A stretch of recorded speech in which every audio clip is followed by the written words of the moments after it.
We're talking 12,000 troops. This is more than we had in Afghanistan for the last several years we were there.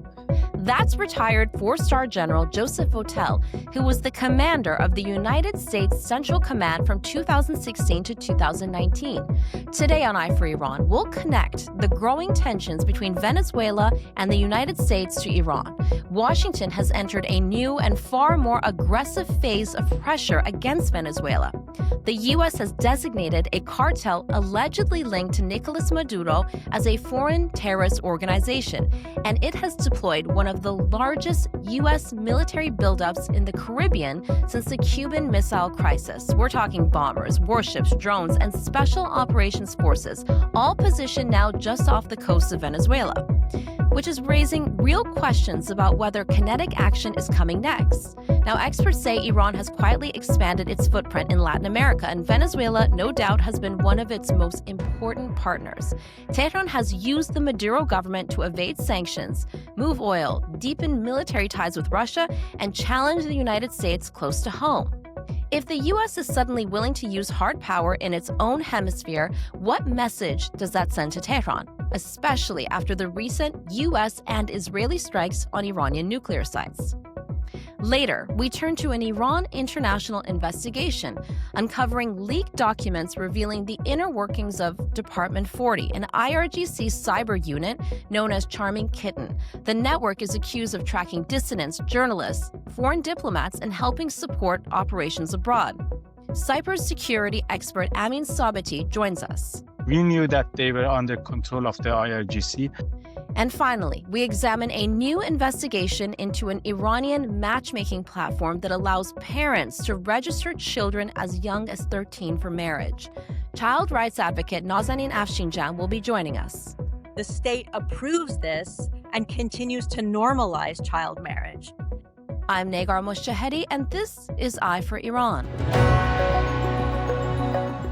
General Joseph Votel, you were one of the top U.S. commanders in the Middle East. You oversaw operations involving Iran's Revolutionary Guard Corps, so you understand the red lines and the mindset there.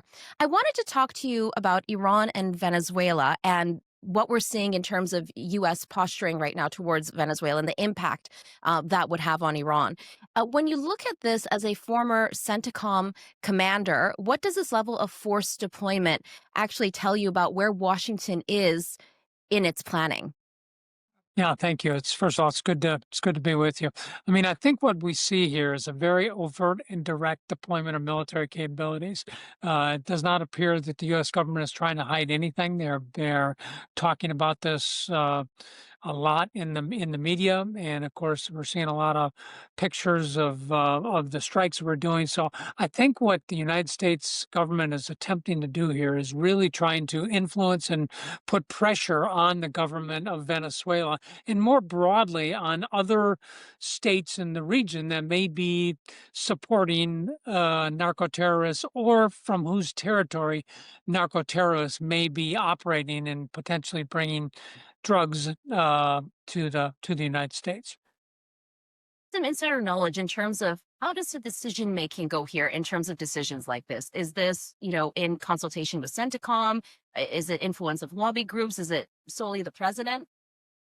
Well, around the world, we have a variety of combatant commands, and in this part of the world, we have United States Southern Command. I was involved with Central Command, which is the Middle East, but here it's United States Central Command who has responsibility for kind of the Caribbean basin and for the Latin America and South America, and is kind of our long-term combatant headquarters there. So what will normally happen is there will be some policy direction that will come from the national security apparatus, from the president through the National Security Council, through the Department of Defense, will come down to CENTCOM asking for options, and or down to SOUTHCOM, and SOUTHCOM will then provide military options back up to the chain of command, and then along with that provide an assessment of the resources, the ramifications, the risk, other things associated with each of those course of action so that the leadership, in this case, the Secretary of Defense and the President, will have the most information so they can make decisions about what they want to do. So, I mean, it's certainly the President has the prerogative to make decisions himself, but in most cases, we try to involve the appropriate military headquarters and other parts of the government, intelligence community, others, Department of State, others that are involved in this as well. That's fascinating. Thank you for giving us an insider look into how it all operates there. And of course, Venezuela, in addition to narco-terrorism, has long hosted Russian advisors, and Iran has expanded its sphere of influence in there. What kind of escalation between Washington and Maduro, what kind of impact would that have on Iran? Well, I think right now, I think it's mostly an indirect impact that it has on Iran. And as you correctly pointed out, Venezuela has been a place where we've seen Russian advisors and we've seen Iranian advisors, the IRGC Quds Force and others for a long period of time have developed a relationship. And, uh, you know, Iran has been a vocal supporter of Venezuela. We frequently see them in the news condemning the things that the United States is doing, providing them support. They obviously. Have relationships with the Venezuelan government. They look for this as an opportunity for strategic competition against us in an area of a sphere of our influence here. So there are some real advantages, I think, for Iran to have strong relationships here. So I think what we're doing right now appears to principally be focused on the narco-terrorism, and of course, narco-terrorists, and then of course, there's been a lot of comments about the Maduro government. We'll kind of see where that goes. That hasn't really developed out yet. But I say that to kind of emphasize point that it's going to be mostly indirect on Iran. I think the United States government is well aware of those connections, but they're principally focused on the narco-terrorist angle at this point. And when you say indirect, does this also involve messaging to the government of Iran as well? Oh, I would imagine. So. I mean, we don't see some of that in the open as much as we see other stuff, but certainly, I mean, these messages, the presence of a carrier, for example, down there, is a huge message that we're sending, not just to the region, but to others who would be supporters of Venezuela. Based on your experience in the Middle East, how close a connection does Iran have to Venezuela? And I'm asking this because I'm wondering, in terms of this indirect hits from the United States, would Iran or Russia asymmetrically respond, for example, somewhere in the Persian Gulf, in Iraq, and in neighboring countries to send their own message? I would never count Iran out in their ability to act in their own interests in places other than where the activity is taking place. So, we have a lot of presence in a lot of places around the world, to include the Middle East. So, there is risk, there is some vulnerability to that. They certainly could do that. They still have the remnants of a once very capable network out there that could certainly step up and cause some problems for us. The nature of most of the partnership with Venezuela really, I think, is about providing military support, as we talked about, kind of a strategic partnership, public affairs, condemnations, those type of things, and of course logistics and other support down there, and which I think is very mutual. I think the Venezuelans probably benefit from having the Iranians down there, and I think the Iranians benefit from being down there as well. Venezuela is a huge oil country. They're in a great location, and so I think there are some real benefits that come along with that relationship. So Iran, I think, has to take it seriously, whether they're in a position to strike back out against the United States right now. I think that's probably less opportunity right now, given some of what's happened over the last several months. But again, we can never count out Iran in any of this. You mentioned narco-terrorism as being the priority here. Reuters is also reporting that potentially covert action may be the first step, and options may include undermining the removal of Maduro. How likely do you see that? And again, based on your experience, what kinds of covert or limited kinetic actions would be consistent with the posturing that we are seeing at this moment? Well, I think, when you talk about those type of operations, I mean, it can take on a whole variety of things. It could be causing civil disobedience or information operations I mean, there's a whole variety of things that could be done. What I find most interesting of this is when we talk about covert operations. I mean, the word covert implies secret, that we don't talk about it, we don't expose it, yet we've kind of highlighted that. I think that, to me, highlights really what the United States government is trying to do, and that is put as much pressure as they can on the Venezuelan leadership um, in this situation, by just laying out everything that could be done. In most cases, we wouldn't normally talk about covert operations, but in this case, our government has made the decision to do that, and I think it's because of our desire to ramp up the pressure on the Maduro regime. So it's strategic. Yeah, yes, very strategic. No doubt about it. I think the United States government is making a lot of use of the information environment here to put pressure on the Maduro government, on narco terrorists, and on other countries who may be supporting this or from whose territory this may be occurring.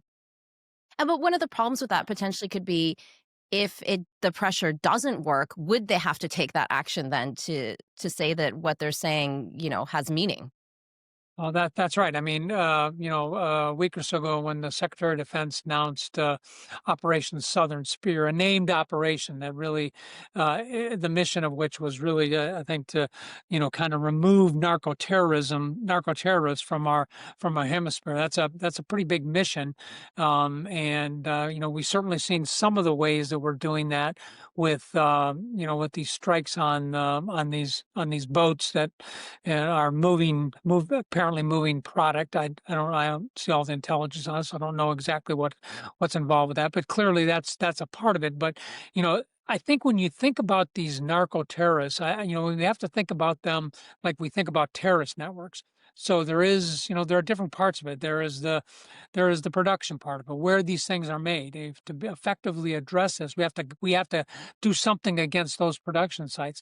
We have to look at the supply chain. These things don't just appear; they require supplies that come from a variety of locations. And we have to be able to disrupt those supply chains. We have to affect the distribution network. I mean, I think these strikes we're seeing really are kind of aimed at the distribution network, but it's a much broader distribution network. I mean, these are boats that are right off the coast of South America. I don't know that they're actually going to get to the United States, but they're being used to go to probably transload locations where they're put onto other vessels or other means of transportation and moved, to the United States. So we have to look at that whole distribution network, and then of course we have to look at the funding behind all of this. I mean, there's huge money in all of this, and so an effective approach to narco terrorism would be to focus on all of those things to really have the greatest amount of impact. And again, that's what we'll have to say. All we've really seen is the kinetic aspect of it against these boats, and of course the buildup and the information aspect of it. We haven't seen some of the other stuff yet play out. I suspect there's probably been some sanctions and some other things put in place as well that would affect funding and things like that. But it will require a much more comprehensive approach to actually accomplish, I think, what the goal of the operation is. And I'm not saying we're not doing it. I just said we haven't necessarily seen that yet. What we mostly seen is these strikes on these boats. What does that say about U.S. military action towards adversaries right now, and if this type of action would be taken against other adversaries like Iran and their role of in terrorism in the Middle East? Well, I think part of the message behind all of this is a message of deterrence and prevention.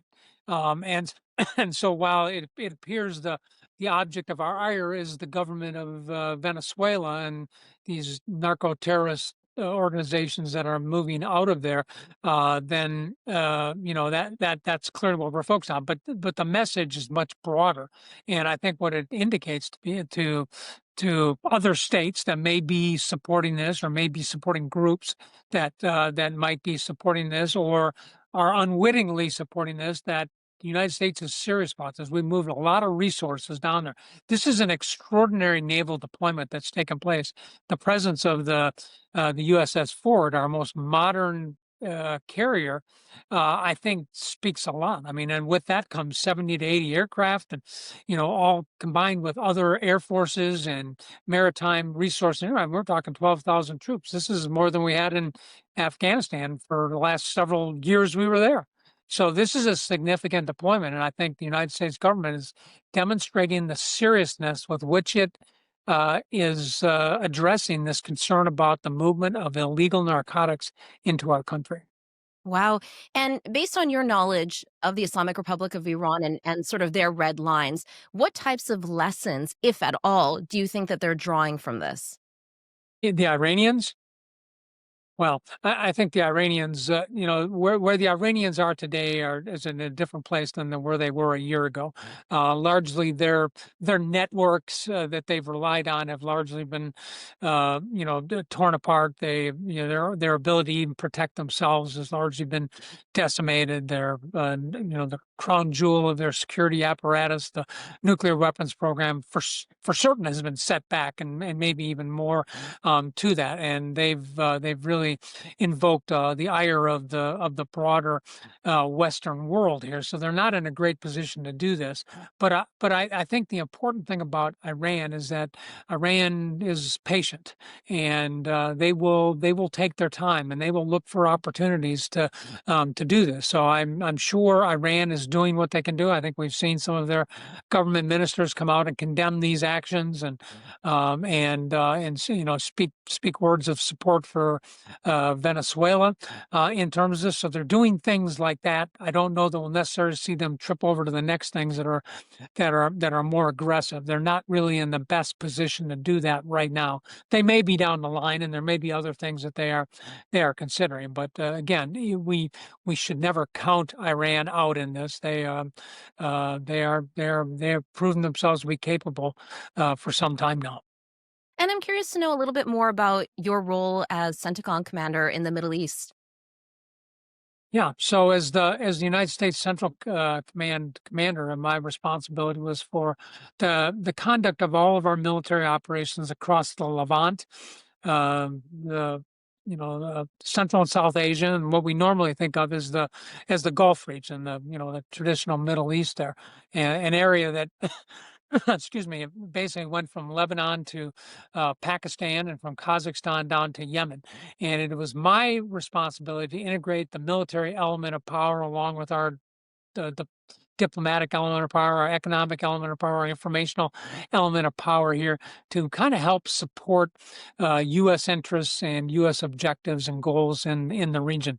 And of course, during the time that I was there, we had military operations going on in Afghanistan, and we also had a campaign going on in Iraq and Syria that was really focused on defeating the Islamic State Caliphate that had taken over so much territory in those two countries in the early part of the last decade. And so that was a major part of my focus. So my purpose was to bring together all the joint forces of the United States military to help accomplish our military missions in that part of the world. I spent a lot of time in Iraq. Obviously, I think we all appreciate that Iraq has had a huge influence of Iran there.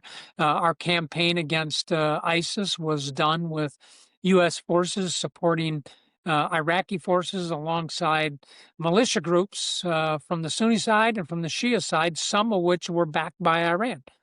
So it's a very interesting neighborhood.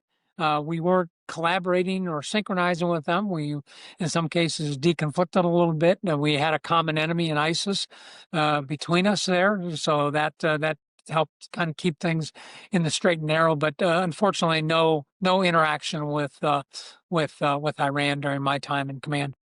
But not an official interaction, but in terms of their meddling in the region. Yeah, certainly. They were all over the place. At the time, they were, they had kind of an arc that ran from Tehran to Baghdad to Beirut, and through Damascus to Beirut, that really allowed them to move a lot of military material into places where they could threaten Israel. We were definitely very, very focused on that. As I mentioned earlier, they were supporting a variety of Shia militia groups across the region, many who were working against some of the objectives that we had.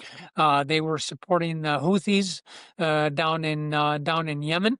And of course, we've kind of seen how that has played out over the last several years. And again, their maritime elements for the IRGC Quds Force Navy elements out in the Gulf of Arabia. There were oftentimes doing unprofessional, unsafe maritime activities there that jeopardize not only our navigation but international navigation that moves through this area. So we were constantly confronting Iran in these areas. We weren't necessarily at war with them, but we definitely pushed back. We definitely used the information space. We used our military muscle to exert our own influence in the region. And of course, we worked very hard to build strong relationships with other partners in the region to help bolster their confidence against what at the time we viewed as a growing and capable Iranian threat.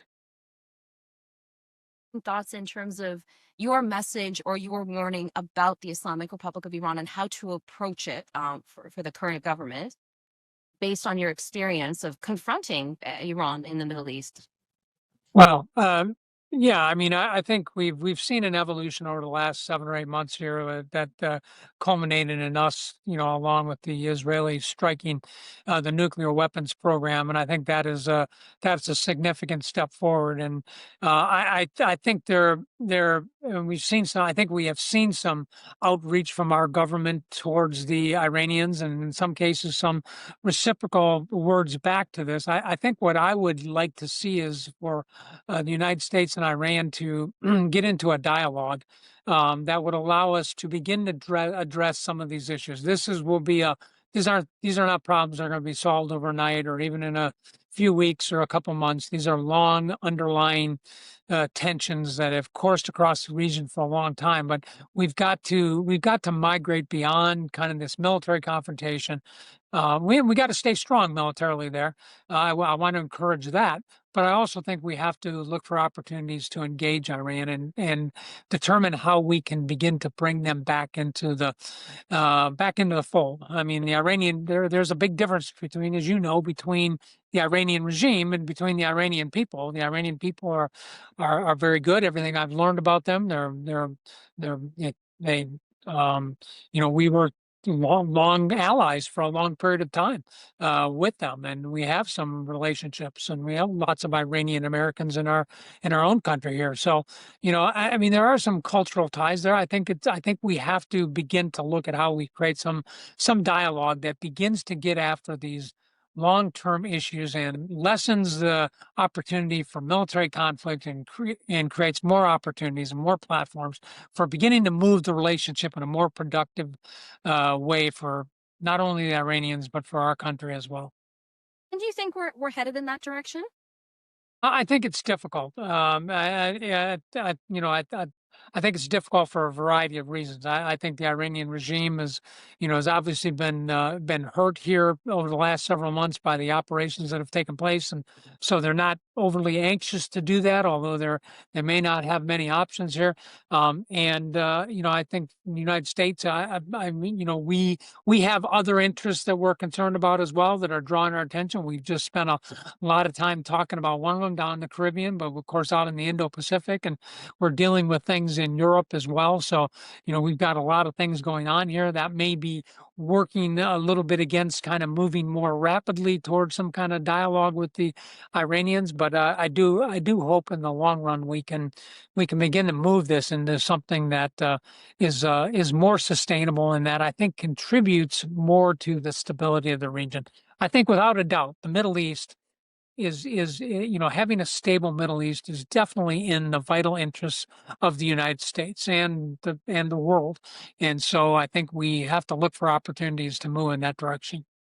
A really good point, because earlier you mentioned how serious this is and the U.S. posturing in the Caribbean right now, and even a bigger deployment than Afghanistan, would that then distract at this point from the Middle East and Iran? Because I mean, you have to prioritize, right? Yeah, I mean, I'm not sure I can relate the whole posture of the United States Navy today, but certainly, last summer we had two carrier strike groups that were in the Middle East. I mean, that's a significant commitment right there, along with a whole bunch of other ships, and we still maintain what I think to be a very sustainable and in good presence today in the region to continue to look after our interests. But those resources, don't just come from the Middle East; they come from other things. So, one of the things the United States has to look at is how do we sustain this long term? We have some real significant interests out in Indo-Pacific, for example, as we try to confront China and some of the activities that they're taking out there and exert our own influence out there.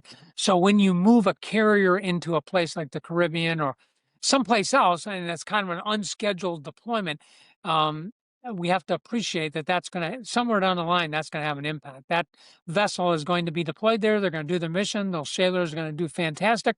But at some point, that ship is going to have to go into maintenance. Those people are going to have to recover. Those aircraft are going to have to be serviced, and they won't be available for something else. So there's not an infinite amount of military material out there.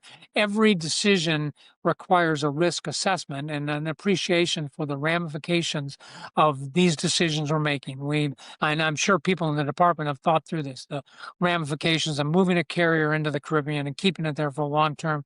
What does that do to our deployments in other areas? And so I mean that's kind of the purpose of the Joint Staff and OSD and others here to kind of lay those kinds of ramifications and risks out for our leaders so that they can make the very best decisions for our nation. Well, there's a lot of developments to look out for. Thank you so much, General Joseph Votel, for your insight and your knowledge. It's been an honor and a privilege to speak with you. Thanks, Nagar. It's been great to be with you. An Iran international investigation has exposed Department 40. This is a covert IRGC intelligence and cyber unit, which is also known as Charming Kittens. The leak shows the unit built massive databases on dissidents, diplomats, dual nationals, and even foreign institutions. Joining me now to explore more is Amin Sabeti, a cybersecurity expert. Thank you so much for joining us. Thank you for having me. Wonderful. I mean, for viewers who may not follow Iran's cybersecurity landscape, what exactly is Department 40 and how does this fit into the IRGC intelligence structure? We knew that they were under control of the IRGC, and their main activity was, still was intelligence gathering. We weren't aware of, actually with that platform, for instance, we weren't aware of the scope of the activity, but we knew they just target people which they are interested from the point of view of the IRGC or the let's say any intelligence services in Iran, and they can be, simple journalists go to someone who works for the think tanks, or I don't know, someone who's working on the sanction, or a staff member of the embassy around the world, or even inside Iran. What they've been doing is they've collected intelligence about anything. And also usually what they've been doing they, as far as I know, they haven't used a kind of sophisticated methodologies, same as the Chinese or Russian hacker. They usually use the simple hacking of methods such as social engineering or phishing, which, unfortunately. Some sort, right? And yes, it's because it was scalable. So they can't just go magically onto a computer, like you have to actually do something on your end as well to invite. Yes, exactly. Technically, also what you can see the platform. The platform it shows you that platform. The aim of, I think, is obviously they want to track, they want to create a network of different people. But one of my takeaway from the expo, when I look at the simple screenshot of the platform, was they were using it for the social engineering. They want to understand, for instance, Amin Sabeti is linked with XYZ or you, and then if they can target you because I trust you, they can, through your email, they can target me. It's kind of chain attack. I mean, supply chain attack. That's in a nutshell. That's about where we're doing it. And also, I think they will continue for two reasons. It's cheap to run it. You don't need to have a kind of deep knowledge. Second one, it's been working also, is scalable. You can scale it. You can send, I mean, you can try to target different individuals. Also, as I said, it's been working and we see still it's working. Maybe even right now we are talking, they are just targeting someone. They use this information for, like this networking that you mentioned. Ultimately, what is the aim and goal of gathering this intelligence? It's it's the same as any, let's say, intelligence around the world. I mean, they collect, because they act on behalf of the IRGC, the intelligence section of the department of the IRGC. They collect it for instance, I don't know, I think even your report, you mentioned they, for instance, share intelligence with the terrorist groups such as Hamas or Hezbollah, let's put it this way, or they use it, for instance, they identify a network and then they arrest someone when he or she comes to Iran, and then against that one, I mean, arrest them as a spy or I don't know, as someone who they can use them as a leverage for I don't know, for the negotiation with the West or something like that. That they hacked foreign policy and municipal systems, like and even friendly countries for Iran, like UAE, Jordan, Turkey, etc. What did you think about that? I mean, that's a pretty bold move to go for the institutions of countries that are even friendly towards the Islamic Republic. Personally, I wasn't, I mean, when I look at it, I wasn't surprised at all because of I mean, if you look at from their point of view, for instance, UAE, they targeted UAE because they believe in maybe lots of diaspora or opposition. Maybe they travel to the UAE, or I think even, I'm pretty sure, high confident, they target Turkey as well. I mean, because lots of the opposition diaspora, they are going there. And also, for instance, also when you read the news about the kidnapping, killing people in Turkey, and also I think you mentioned in your report, again, that's the intelligence side of it. They provide the intelligence to the actor on the ground, and then the actor I don't know, kidnapping or killing the individual. Then it's, I mean, what they are doing it's not a surprise for me. So they target UAE for sure. For instance, we knew they are targeting Western, EU countries, UK, US, but even friendly one, especially those friendly which they have a kind of, I mean, interest from their point of view. That's for instance, I don't think so. One day we see, maybe I'm not sure.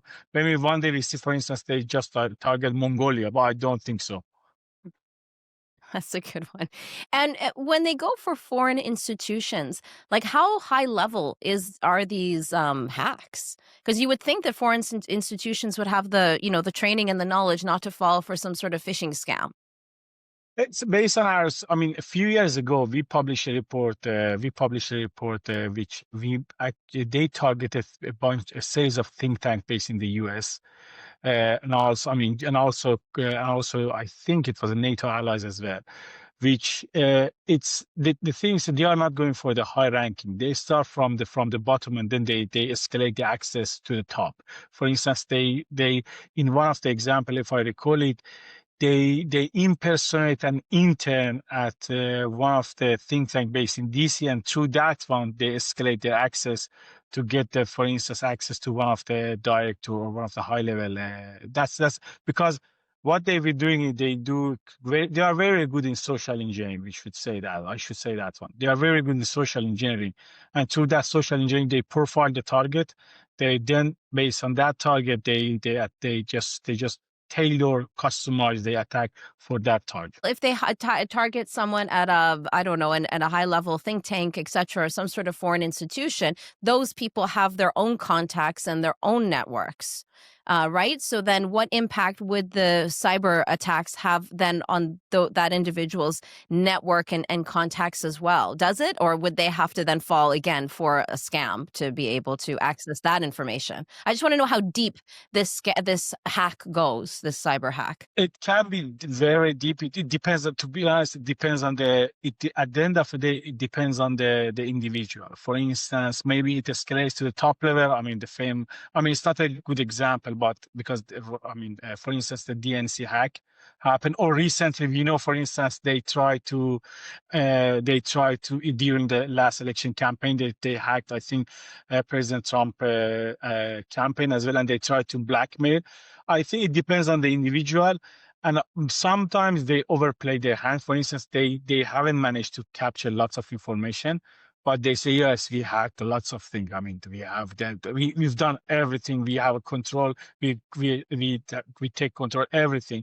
Sometimes they just overplay. Sometimes, but they haven't. But in general, I would say it's workable, and unfortunately,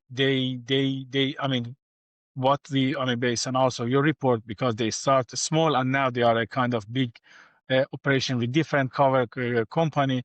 It works, and also it's a match with what needs what the IRGC needs in terms of the intelligence collection. But I mean, again, if I'm gonna back to your question, technically it depends on the individual. We've seen an example, for instance, they tried a few years ago hack a series of sales of lecture at the university and in the US, but at least in one example, we are aware of it. They didn't manage to hack the account, but also in another example we've seen they managed to just hack an account of a ethnic minority activist, and they catch all of the email of that activist. As a cybersecurity expert, what was your biggest takeaway from this investigation, in your view? I think the biggest takeaway for me is the obvious, the identity of the individual, because I was looking for the identity of each of them, which they are behind the scene and they are doing it, because I would say they are one of the successful cyber operation in terms of, that's the reason they always survived. And also the best part of this report for me is that their ID has been exposed, because there are two positive thing out of it will come. People, they are working in any cover entity on behalf for the IRGC. If they are not, imagine they are not aware of what they were doing. Now they are in a kind of panic mode. That's a good thing, because then also if there are other people, they want to join this operation, they think twice. My names maybe end up on the public domain, and then maybe if I don't know, some of them they want to travel, they say, okay, that's not a good situation. It's not a good thing. My name would be as a hacker, and then I'll travel to, let's say, even Dubai or Turkey, because they are targeting those countries as well. That's the first one. I think the second one is also it becomes easier, and also I think to affiliate the name, and also because at the end of the day, we knew there are different names out there. They claim they are independent, or even in some occasion they claim they are pro-Palestine, not pro-Palestine, they are Palestinian hacking group, which we know they are not. They are obviously they are Iranian. They just impersonate. Which also that part also good about good. Which it's again, I think in the nutshell, I would say in one sentence, their ID has come up. That's the best part, I would say. On just in general, how to protect themselves? I think if they put it on any AI platform, I don't know, they get the same. Simple things. Because they are not doing sophisticated attacks, I would say. Occasionally maybe they do it, but in general, I would say 90% or 95%, they are not doing any kind of sophisticated attack. They just literally profile, they find the interest of the target, then they send an email, and they just impersonate someone else and say, okay, for instance, I know you are interested in our subject. They impersonate me and then send an email, oh, I have a new project, this is about Iran related, can we have this link, right? Yeah. Or can we have a video call meeting, and the video call is a kind of fake. Like generally, I would say, you can search it easily. So what I'm going to tell you is it's right now, I would say, in 2025, it says, I mean, it's simple. Just enable two-factor authentication, and also if you want to put the security key. These are the two main things. And also do not click on any, do not be excited if someone say you are so cool. We are interested to have your insight before double check. Wonderful. Well, thank you so much. That's cybersecurity expert Amin Sabeti. Thank you very much. An investigation by Shahr daily newspaper, reformist newspaper in Iran, has revealed that a licensed Iranian matchmaking platform, Adam va Hava, Adam and Eve, allows parents to sign up children, some as young as 13, for marriage. Now, this is fully legal under Iranian law, where marriage can happen for girls as young as 13, 15 for boys, and in some cases even younger with judicial approval. Joining me now is child rights advocate Nazanin Afshinjam. She's also the founder of Stop Child Executions in Iran. Nazanin, thank you for joining us. Thank you so much for having me, Negar. And your reaction to the story? Well, it's outrageous and, of course, heartbreaking. But unfortunately, I'm not surprised coming from the Islamic Republic of Iran. Instead of protecting child rights and adhering to international human rights law, ultimately, the state approves this and continues to normalize child marriage. And as for the creators of the platform, it's disgusting that they are monetizing off the exploitation of vulnerable children. Children should be playing, not forced into sexual relations, often with men much older than themselves. The dating platform's manager told Shahr Daily that they're following Iranian law. Can you explain the legal framework on child marriage in Iran? Yes, Iran's law is based on Sharia law, which states that a girl reaches the age of puberty at age 13 and 15 for boys, and therefore they're legally allowed to marry. But in some cases, girls even younger than that can get married with permission from their parents or if they show signs of being more physically developed.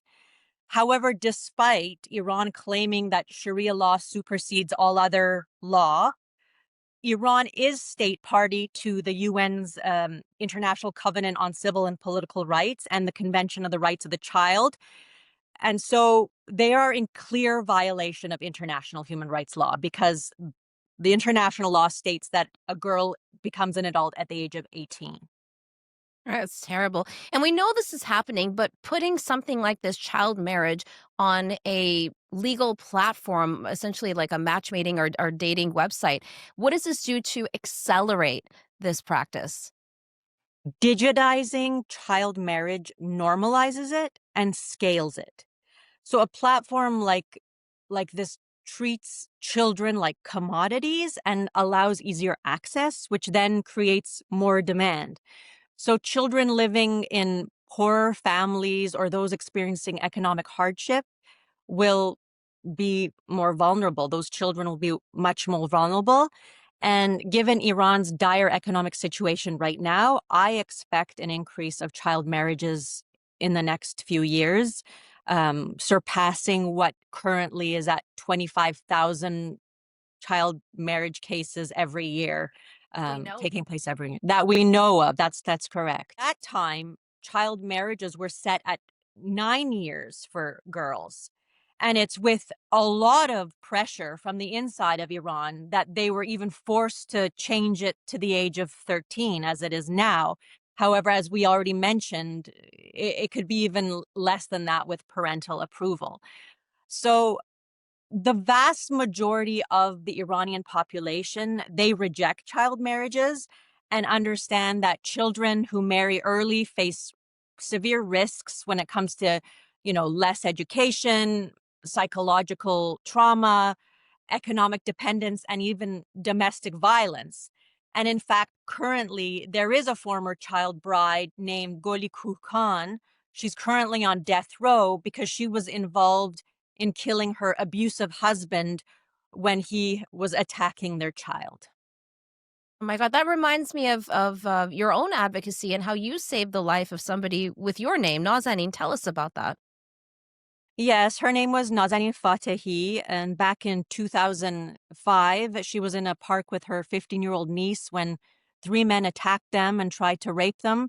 And out of self-defense, she ended up killing one of them, and he later died in hospital. And she wasn't treated as a victim of attempted rape, but she was tried as a first-rate criminal and sentenced to death. And what did you do in terms of your advocacy to help her?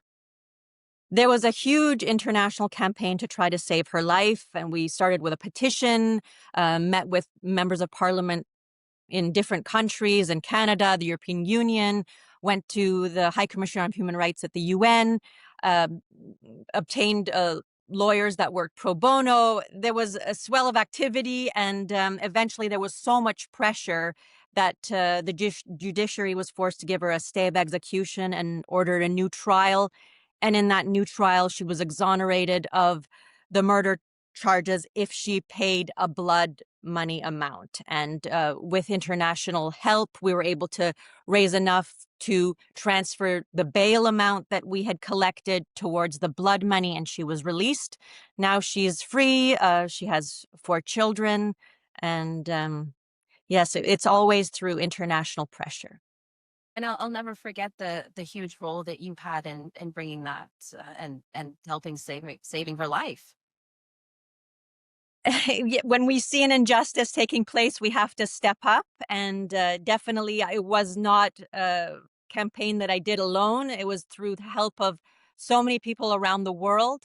And in her case, we were successful after then starting the Stop Child Executions organization to address the 160 other children on death row.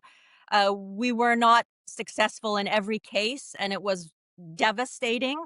But we did manage to save over a dozen lives, and for that we are happy, but we can't keep putting Band-Aid solutions on the terrible problems that Iranians face in this regime. And I think the only solution at this stage is a complete change of regime.